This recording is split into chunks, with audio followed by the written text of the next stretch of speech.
Bawaslu Jakarta Pusat menyatakan aksi Gibran Rakabuming Raka membagikan susu dalam kegiatan Car Free Day melanggar aturan.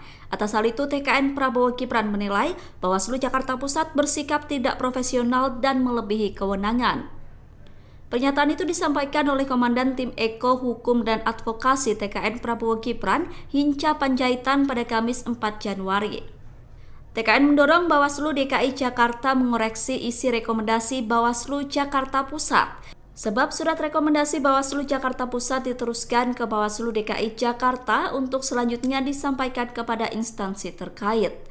Hinca juga mengkritisi Bawaslu Jakarta Pusat terkait Pergub nomor 12 tahun 2016. Menurutnya dalam aturan itu kegiatan yang dilarang dilakukan di Bawaslu adalah partai politik. Sedangkan Gibran bukan simbol dari partai politik. Hinca mengatakan jika tindakan Gibran dianggap melanggar, seharusnya kasus itu diselesaikan oleh Satpol PP bukan Bawaslu. Sebab Satpol PP merupakan instansi yang berwenang menegakkan pergub tersebut.